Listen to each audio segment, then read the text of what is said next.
हमको कुर्सी का लालच नहीं है, हमारा समाज कैसे अच्छा हो, हमारे समाज के बच्चा कैसे अच्छे हों, आने वाला जनरेशन कैसे अच्छा हो, इसको देखना है हमको, ना कि हमको खुद को देखना है कि हम आज जीत गए, एक स्कॉर्पियो ले लिए, एसी लगा लिए, घर में सोफ़ा लगा लिए, अब तो हम बड़का नेता हैं। भाई ये हमको नहीं बनना है, हमको सेवक बनना है, हमको जनता के बीच रहना है। चाहे उनके लिए हमको बोरा पर बैठना पड़े, ज़मीन पे बैठना पड़े, सड़क पे बैठना पड़े, तो हम बैठेंगे और उनके साथ कदम से कदम मिला करके उनके हर दुख दर्द में काम करेंगे।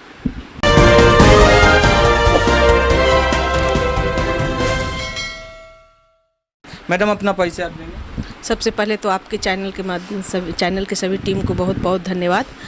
मेरा नाम अनीता मिश्रा हुआ, जदयू नेत्री हूँ, प्रदेश उपाध्यक्ष और मेयर प्रत्याशी बेगूसराय नगर निगम से। इससे पूर्व का आपका जो राजनीतिक जीवन रहा है उसके बारे में कुछ बताएं। इसके पूर्व का राजनीतिक जीवन मेरा रहा, पूर्व में 2002 में जब पहली बार मुख्यमंत्री जी ने बिहार में नगर पंचायत का चुनाव का घोषणा किया था, तो उस समय हमारा क्षेत्र महिला हुआ था। उस समय हम नगर परिषद का चुनाव लड़े थे। 2007 में फिर नगर परिषद में जीत भी हासिल हम किए।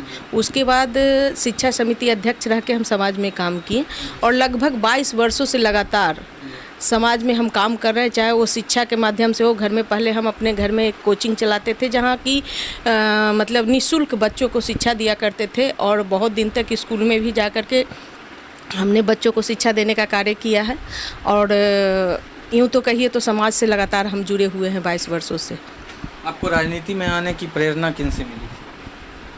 देखिए ये चीज़ है कि मेरे परिवार में कोई भी व्यक्ति राजनीतिक से जुड़े हुए थे नहीं, पॉलिटिकल बैकग्राउंड के नहीं थे। हमारे पापा भी स्वास्थ्य विभाग में सर्विस करते थे, मेरी सासू माँ भी स्वास्थ्य विभाग में सर्विस करती थी। हम लोग एक मिडिल फैमिली से आते हैं जहाँ लोग मतलब ये काम करके अपना कमाना है, खाना है। लेकिन मेरे अंदर एक था कि हमको समाज में निकल के कुछ करना है, लोगों के बीच जो ऐसे व्यक्ति जिनका कोई आवाज़ नहीं सुनता है, जिसके लिए कोई खड़ा नहीं होते हैं, या किसी भी किन्हीं के व्यक्ति में अगर किसी तरह का दुख दर्द होता है तो उसको वो लोग मतलब उसका साथ नहीं देते हैं। तो हमको एक मन में ये जगह कि नहीं, हमको समाज में निकल के काम करना चाहिए। तो ये प्रेरणा कहिए या फिर अपने मन की एक अंदर आत्मा की जो आवाज़ होती है, तो यूँ कहिए कि हमने अपनी अंदर आत्मा की आवाज़ सुना और मैं समाज में निकल गई काम करने के लिए। अभी जो दौर है राजनीति में धनबल का दौर चल रहा है, इस परिस्थिति में आपको किन समस्याओं को लगता है कि सामना करना पड़ सकता है? देखिए, आप जब समाज में निकलते हैं तो समस्या की कमी नहीं होती है। और जहाँ तक धन की बात है तो ये बात तय है कि आज तक समाज में धन बल वाले ही राज किए हैं, चाहे किसी भी क्षेत्र में हो। तो लेकिन अब जनता का जैसा कहना है कि पहले जो होता था कि हमने वार्ड पार्षद तो चुन दिया, लेकिन मेयर हमारे हिसाब से नहीं होते थे। जिनके पास धनबल होता था वो मेयर बन जाते थे।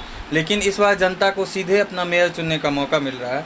इस परिस्थिति में आपके सामने क्या सब चुनौतियां होंगी, उनको बताएं। देखिए, ये बात तो तय है। इसके लिए तो मैं आपके चैनल के माध्यम से सर्वप्रथम बिहार के मुख्यमंत्री माननीय नीतीश कुमार जी को धन्यवाद देना चाहते हैं कि जो पहले पार्षद होते थे वो मेयर चुनते थे और उनकी खरीद बिक्री होती थी, बाजार लगता था।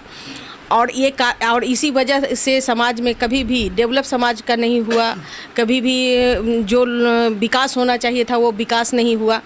तो हम इस चैनल के माध्यम से मुख्यमंत्री जी को धन्यवाद देना चाहते हैं कि उन्होंने जो जनता के हाथ में जो ताकत दिया कि अब डायरेक्ट जनता के द्वारा मेयर चुने जाएंगे या फिर अध्यक्ष चुने जाएंगे या फिर नगर पंचायत का हो, नगर परिषद का हो, नगर निगम का हो। तो ये बहुत ऐतिहासिक फैसला उनका है। और अब जनता स्वयं चुनेगी मेयर, अब जनता स्वयं चुनेगी मेयर। और जनता को अब पावर है, जनता डायरेक्ट मेयर से मिल सकते हैं, अपनी समस्या को रख सकते हैं। अब धन बल वाले की कुछ चलने वाला नहीं है। भले ही वो धन के लालच दे करके वो जनता को बलगलाने का प्रयास करें, लेकिन अब समय बदल चुका है। अब आने वाला प्रवेश में किन्हीं का पैसा काम आने वाला नहीं है, क्योंकि जनता हर बार ठगी गई है ना। हर बार चुनाव में लोग जाते हैं, बड़े बड़े वादा लेके जाते हैं और जब चुनाव ख़त्म हो जाती है तो जनता वहीं के वहीं रहते हैं और नेता कहाँ से कहाँ पहुँच जाते हैं। तो अब जनता को ठगने की बात नहीं है।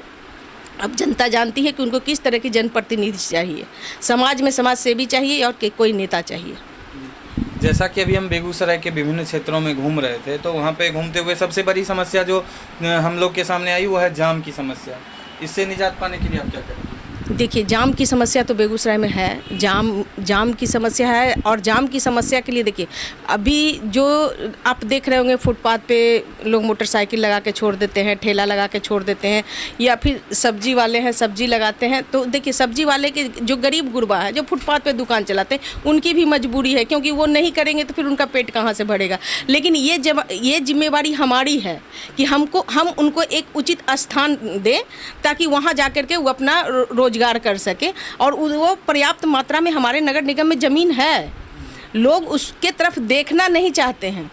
क्योंकि हमारे पास नगर निगम में इतना ज़मीन है कि वो चाहे तो एक सब्जी मंडी अच्छा सा खोल सकते हैं, वहाँ छोटा छोटा दुकान बना करके हमारे फुटपाथ भाइयों के लिए उपलब्ध करवा सकते हैं नगर निगम के माध्यम से, जहाँ वो लोग अपने छोटा छोटा रोजगार करके अपने बच्चों को भरण पोषण कर सकते हैं। और जहाँ तक लावारिस गाड़ी मोटरसाइकिल ठेला का है, तो देखिए, हम उसके लिए भी हमारे पास ज़मीन है। वहाँ अगर हम चाहें तो ऑटो स्टैंड बना सकते हैं, या फिर साइकिल के लिए एक वो स्टैंड बना करके वहाँ कुछ लोगों को रोज़गार भी दे सकते हैं, जहाँ कि लोग वहाँ मोटरसाइकिल लगा के अपना मार्केटिंग करें, या फिर किसी कार्य के लिए गए हैं तो उस स्थान पे जाके मोटरसाइकिल लगा के बाज़ार में जो काम है वो करके अपना वापस आएँ और मोटरसाइकिल लेके जाएं। तो होता क्या है, जैसे अब कोई बड़ा मॉल खुला है, लेकिन उनके पास पार्किंग की व्यवस्था नहीं है। आज पार्किंग की व्यवस्था नहीं रहने के वजह से भी हमारे शहर में जाम लगता है। कहीं पर भी आप देख लीजिए, एक भी जगह आपको गोलंबर नहीं मिला होगा।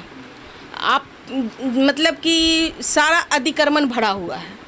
तो सबसे बड़ी समस्या, हाँ, हम आएंगे तो सब ये इस पे नज़र रहेगा। आने वाला समय आपको बेगूसराय में जाम नज़र नहीं आएगा।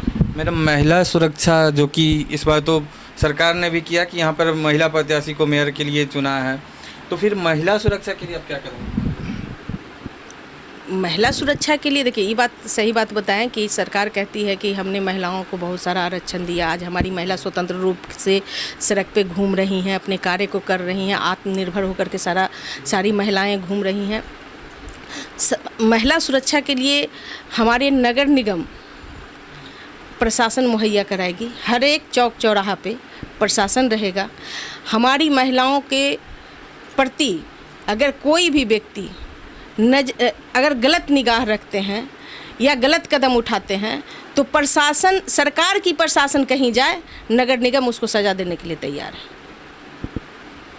मैडम, इतना बड़ा शहर है, फिर भी यहाँ पर एक भी पार्क नहीं है, या फिर ऐसा पर्यटन स्थल है भी जो उसका जीर्णोद्धार नहीं हो पा रहा है। जैसे आपके घर के जस्ट बगल में नौलक्खा मंदिर है, उसका जीर्णोद्धार के लिए आपने कुछ सोचा? 2007 में जब हम निगम पार्षद बने थे, तो हम लोग नौलक्खा मंदिर आप देखे होंगे, ये हमारे बेगूसराय का बहुत बड़ा धरोहर है। एकमात्र आपका पर्यटन स्थल का अगर जयमंगलागढ़ के बाद कहें तो एकमात्र पर्यटन नौलक्खा मंदिर है। तो इस पे हम लोग हम लोग बनाए थे, प्रोसीडिंग तैयार किए थे कि नौलक्खा मंदिर में एक बड़ा सा पार्क बनेगा, इसकी सौंदर्यीकरण कराया जाएगा।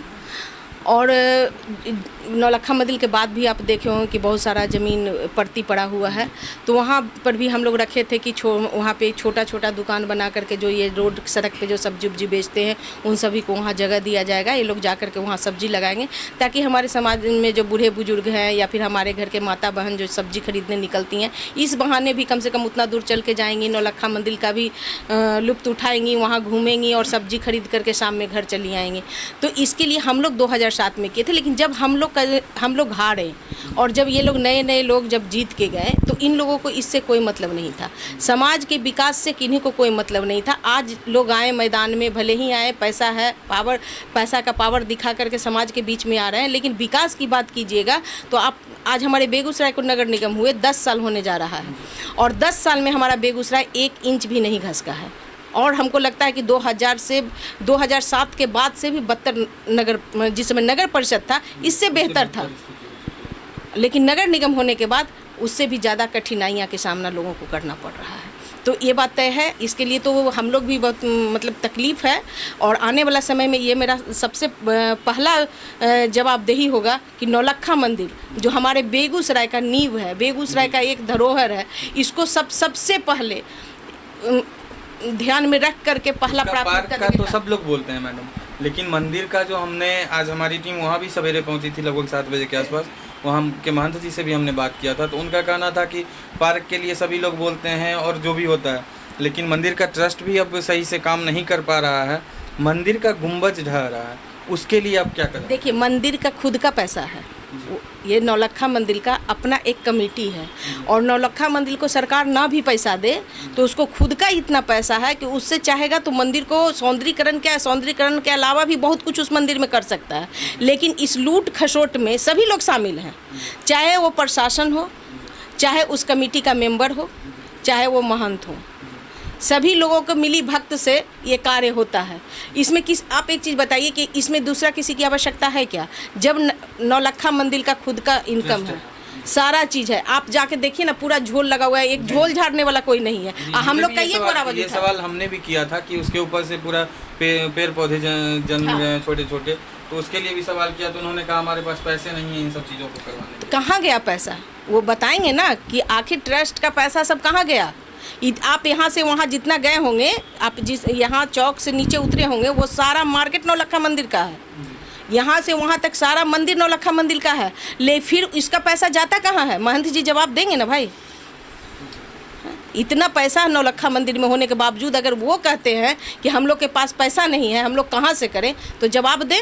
वो तो समाज का धरोहर है, वो तो किन्हीं की संपत्ति नहीं है। मैडम, छात्राओं से बात करते हुए हमको पता चला कि बेगूसराय में पहले तो प्रशासन के द्वारा सीसीटीवी कैमरे लगवाए गए थे, लेकिन उसमें से अब एक भी कैमरा कार्यरत नहीं है। तो क्या आप महिला सुरक्षा को देखते हुए सीसीटीवी कैमरा के विषय में? देखिए, ये बात आप बहुत अच्छा सवाल किए हैं कि हमारे बेगूसराय में जनप्रतिनिधि, हमारे यहाँ सांसद, विधायक, मेयर, सब कुछ रहते हुए कैमरा खराब हो जाता है, दिन दहाड़े किसी के यहाँ चोरी हो जाता है और किन्हीं को पता नहीं होता है, तो ये तो दुर्भाग्य है ही ना। आज हमको आगे आने के पीछे कहीं ना कहीं कुछ तो रीज़न होगा, कहीं ना कहीं कुछ तो रीज़न होगा। आज तक पैसा वाले गए, पैसा से पैसा बनाने का प्रयास किए, कभी भी किसी समाज के प्रति देखने का प्रयास नहीं किए, कभी भी समाज में जो घट रही घटनाओं के प्रति कभी ध्यान देने का प्रयास नहीं किए। हमारे यहाँ जो आप स्वास्थ्य विभाग की तरफ देख लीजिए, सरकार हमारे बहुत कुछ दे रही है, लेकिन स्वास्थ्य विभाग में क्या वो सही रूप से मरीज का इलाज चल रहा है? सही रूप से मरीज को दवाइयाँ मिल रही है? नहीं मिल रही है। आज तक कोई जाकर के देखने वाले नहीं है। हमारे विद्यालय में जो स्कूल चलता है, आज तक कोई जाके नहीं देखते हैं कि विद्यालय में क्या टीचर कितने बजे आते हैं, नहीं आते हैं, स्कूल खुल रहा है, नहीं खुल रहा है। तो हम लोग आज आगे आने के पीछे बहुत सारी मुद्दा है। आपने जनसंपर्क कब से शुरू किया? हमारा जनसंपर्क 22 साल से शुरू है। 22 साल से लगातार हम जनता के बीच में हैं, और ऐसा नहीं है कि आज मेयर का चुनाव है तब हम जनता के बीच हैं और कल फिर मेयर का चुनाव ख़त्म हो जाएगा तो हम घर बैठ जाएंगे। जी नहीं, हमारा काम ही है जनता के बीच में रहना। हम तो जनता के बीच ही खाते हैं, जनता के बीच ही रहते हैं। तो मैडम, बेगूसराय की जो कुछ आबादी है जो कि एक विशेष दल को समर्थन देती है, जदयू, तो नीतीश के संजय या नीतीश की अनीता? नीतीश के संजय कहाँ खड़ा है? महिला है क्या संजय? नहीं, उनकी पत्नी है। तो फिर पत्नी है तो फिर संजय का बात कहाँ से आ गया? नहीं, फिर भी बात चल रहा है बेगूसराय में। क्यों चल रहा है? जदयू 2 धुर में बट चुका है, एक अनीता मिश्रा और एक संजय सिंह। तो फिर संजय हम यही जानना चाह रहे हैं ना, अगर बात चल रही तो आप मीडिया हैं, आप समाज तक एक एक बात को पहुंचा सकते हैं। हम आपसे सवाल करते हैं कि संजय जी और लेडीज हैं, ये महिला आरक्षित सीट है। ये देखिए मैडम, वो पति पत्नी है तो कहा जाता है अर्धांगिनी। क्यों? अगर आपके भी पति होते तो आप भी उस समय जाते। मेरे भी पति हैं, मेरे भी अगर पति चुनाव हैं। में होते मैडम, मेरा कहने का मतलब अगर चुनाव में मैदान में होते तो आप भी कहती कि जदयू के कैंडिडेट ये हैं। तभी नहीं, समय नहीं, तब ये वंशवाद हो गया ना। ये वंशवाद हुआ ना कि हम नहीं तो हमारे पति सही, पति नहीं तो पत्नी सही, तो ये वंशवाद हुआ ना। तो बेगूसराय की जनता क्या समझे, जदयू की कैंडिडेट कौन है? जदयू का अनीता मिश्रा है। लगातार हमने 22 वर्ष समाज में दिया है, समाज में नहीं पार्टी में दिया है। आज ठीक है, संजय जी की पत्नी की बात आप कर रहे हैं। संजय जी की पत्नी कब बनी जदयू का सदस्य? हमने तो कभी उनको, आज तक हम लोग छोटा मीटिंग से लेके बड़ा मीटिंग किए, कभी उनको हम बैठक में नहीं देखे। फिर वो सदस्य कब हैं? हाँ, इसलिए ना कि वो पैसा वाली हैं, बाहुबली हैं, उनके पास धन और बल है। आज देख लीजिए ना, पैसा से लाया हुआ भीड़, पैसा से लाया हुआ भीड़, क्या आपको लगता है कि जो भीड़ आया वो उनको वोट कर देगा? वो जनता को सोचना पड़ेगा कि जो व्यक्ति आज 200 रुपया हम पे खर्चा कर रहा है, वो 600 रुपया कल हमसे वसूली करेगा। क्योंकि आज अगर कोई करोड़ रुपया खर्चा करता है तो 5 करोड़ कमाने की क्षमता रखता है ना। क्योंकि आज अगर करोड़ खर्चा करेगा तो 5 करोड़ अगर नहीं कमाएगा तो फिर नेक्स्ट चुनाव में क्या करेगा? घर बेचेगा, ज़मीन बेचेगा, बीबी का जेवर बेचेगा, उसकी व्यवस्था वो करेगा ना। ये सोचना जनता का काम है। और दूसरी बात, आपके चैनल के माध्यम से हम अपने बेगूसराय के तमाम बिहार की जनता को एक चीज़ का कहना चाहेंगे कि सरकार अगर महिला आरक्षित सीट किया है तो आप महिलाओं को हक दीजिए, वैसी महिला को समाज में लाइए जो समाज में बढ़ चढ़ के काम करती हैं, ना कि अगर आपको जनप्रतिनिधि से मिलना हो तो वहाँ जाके उनके पति से आपको बात करना पड़े। जिस समय ये भी नहीं तय हुआ था कि बेगूसराय मेयर का सीट महिला होगा या पुरुष होगा, उस समय से जिस समय हमारे क्षेत्र में बड़े बड़े धूप दीप मैदान में थे, उस समय अनीता मिश्रा सिंगल मेयर प्रत्याशी थी जो मैदान में डटी हुई थी। तो सबसे बड़ी बात देखिए, पार्टी क्या करेगा, वोट कौन देगा? जनता। और जनता, हमारे बेगूसराय के जो जनता हैं वो जानते हैं, सबसे हमको उनका प्यार और उनका आशीर्वाद चाहिए।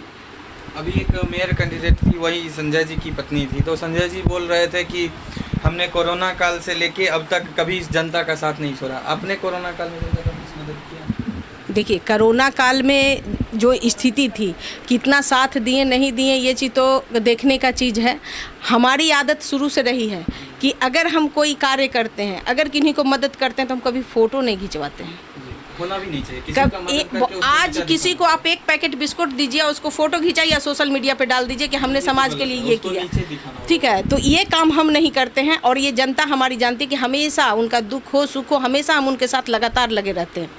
तो अब तो मैडम चुनाव का समय बहुत ज़्यादा नज़दीक आ चुका है, तो फिर अब आप जनता का दर्शन का कार्यक्रम कब शुरू कर रहे हैं? बस कंटिन्यू। अभी आप अगर नहीं होते तो हम क्षेत्र में होते, अभी आप नहीं होते तो हम डायरेक्ट क्षेत्र में होते। क्योंकि नगर निगम का जो मेयर का चुनाव का पेपर तैयार करते थे और क्षेत्र में जाते थे, 2 घंटा भी समय मिलता था तो हम अपने जनता से भेंट करते थे। क्योंकि मेरा खाना भी क्षेत्र में ही होता है, मेरा खाना भी हमको जनता ही देते हैं, वहाँ भी जाकर हम साग रोटी खा के हम वोट मांग लेते हैं।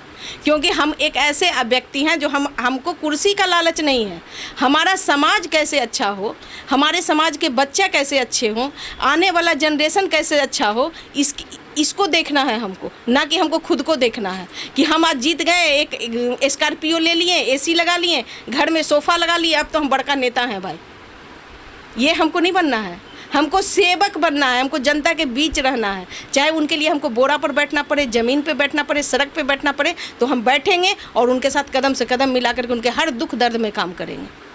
बहुत बहुत धन्यवाद मैडम, आपने हमारे टीम को इतना ज़्यादा समय दिया। अब हम बेगूसराय की जनता से भी अपील करते हैं कि उन्हें सोचना चाहिए कि कौन सी कैंडिडेट ऐसी है जो खुद उनके बीच रहे, ना कि आजकल जो ट्रेंड चला है मुखिया पति, पंचायत समिति पति, सरपंच पति, ये वाला ट्रेडिशन ख़त्म हो और आप लोग ऐसे कैंडिडेट को ही चुनें जो खुद आपके बीच हो और जिनसे मिलने के लिए आपको किन्हीं और का दरवाज़ा नहीं खटखटाना पड़े। धन्यवाद।